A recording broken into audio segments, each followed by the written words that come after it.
Parliament ఎలక్షన్లో నరేంద్ర మోడీ గారు BC ముద్దుబిడ్డ అయినటువంటి నరేంద్ర మోడీ గారి ప్రతినిధిగా ఖమ్మంలో తాండ్ర వినోదరావు గారు పోటీ చేస్తా ఉన్నారు భారతీయ జనతా పార్టీ తరపు నుంచి. మిత్రులారా, భారతీయ జనతా పార్టీకి ఎందుకు ఓటేయాలని మనం ఒక్కసారి ఆలోచన చేస్తే బీసీలని అత్యున్న స్థాయికి తీసుకెళ్లినటువంటి ఒక పార్టీ ఏదైనా ఉంది అంటే అది నా భారతీయ జనతా పార్టీ అని చెప్పి సగర్వంగా చెప్పగలను సోదరులారా. అల్లిక అంజయ్ అనేటటువంటి వ్యక్తి సామాన్య రైతు కుటుంబంలో పుట్టి ఒక కుగ్రామంలో ఉన్నటువంటి వ్యక్తి ఈ రోజు అసెంబ్లీ కన్వీనర్ స్థాయిలో ఉన్నాడంటే నా పార్టీ యొక్క భారతీయ జనతా పార్టీ యొక్క గొప్పతనం. ఈరోజు బండి సంజయ్ గారు వారు ఒక రాష్ట్ర బీసీని ఒక రాష్ట్ర అధ్యక్షుడు చేసినటువంటి ఒక ఘనత భారతీయ జనతా పార్టీది. మిత్రులారా, పెద్ద బీజేపీ తాండ్ర వినోదరావు గారి నాయకత్వం, నరేంద్ర మోడీ గారి నాయకత్వం, బీసీల ఐక్యత, బీసీలు గర్జిస్తే మొత్తం కూడా సమాజమే ఒదిగేటట్టుగా ఉండాలి. కూర్చోండి మిత్రులారా.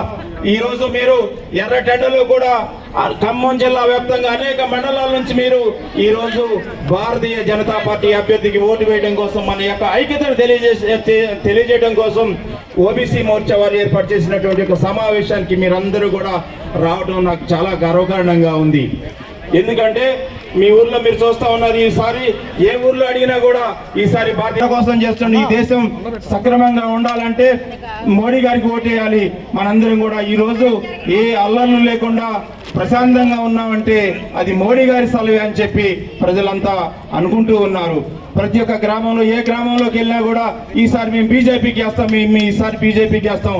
ఇంతకుముందు అనేక సంవత్సరాలు అనేక దఫాలుగా మిగతా పార్టీలకు వేసినా కూడా ఈసారి మాత్రం మేము బీజేపీకి వేస్తామని చెప్పి చెప్తున్నటువంటి యొక్క మీ అందరికీ కూడా హృదయపూర్వక అభినందనలు. ఈరోజు భారతీయ జనతా పార్టీకి మీరందరూ కూడా ఓటు వేసి మన మద్దతు బీసీల ఐక్యతని తెలియజేసి మీరందరూ కూడా మద్దతుగా నిలబడాలని చెప్పి నాకు ఈ అవకాశం ఇచ్చినటువంటి యొక్క ఓబీసీ మోర్చా సోదరులందరికీ కూడా హృదయపూర్వక అభినందనలు. జై శ్రీరామ్, జై శ్రీరామ్, జై శ్రీరామ్. ఇంకొక విషయం కూడా చెప్పదలుచుకున్నా. దయచేసి మీ ఊర్లో ప్రతి ఊర్లో అక్షంతలు వచ్చాయమ్మా. జనవరి 22వ తారీఖు అక్షంతలు వచ్చినాయా? రామాలయ ప్రాణ ప్రతిష్ఠ మీ ఊర్లో జరిగిందా? ఊరేగింపు చేశారా? మరి దాని అంతటికీ కారణం ఎవరు? తాండ్ర వినోదరావు గారు. ఇక వారి ప్రతినిధిగా ఇక్కడ చేశారు నరేంద్ర మోడీ గారు. 500 సంవత్సరాల హిందువుల కళ, అనేక మంది హిందువులు బలిదానం తర్వాత నరేంద్ర మోడీ గారు వచ్చిన తర్వాత ఒక బీసీ బిడ్డ అయినటువంటి ఒక నరేంద్ర మోడీ గారు వచ్చిన తర్వాత చొరవ తీసుకొని అయోధ్యలో రామ మందిర నిర్మాణం చేశారు.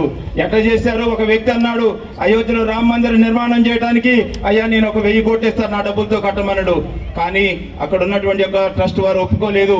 నా యొక్క సోదరులందరి యొక్క కష్టార్జితం 10 రూపాయలు, 100 రూపాయలు, 1000 రూపాయలు ఎంత ఇస్తే అంత ప్రతి ఊరు నుంచి ఇంటి నుంచి ఆ యొక్క రామాలయ నిర్మాణంలో భాగస్వామ్యం ఉండాలనేటటువంటి ఒక సంకల్పంతో మీ ఊరికి వచ్చామా లేదా? ప్రతి ఒక్కళ్ళు డబ్బులు ఇచ్చారా లేదా? కాబట్టి మీరందరూ కూడా మీ అందరూ భాగస్వామ్యం ఉంది కనుకనే జనవరి 22వ తారీఖు మీరందరూ కూడా ఊర్లో ఊరేగింపు చేసుకున్నారు. కోలాటాలతోటి, భజనలతోటి మనం అందరం కూడా ఆధ్యాత్మికమైనటువంటి యొక్క ప్రతి ఊర్లో చూస్తే అన్నదానాలు ఇంత గొప్పగా చేసినటువంటి యొక్క మోడీ గారికి మనం ఓటేయొద్దా? ఓటేయాలనే వద్దా? ఓటేద్దాం. బీజేపీకి ఓటేద్దాం.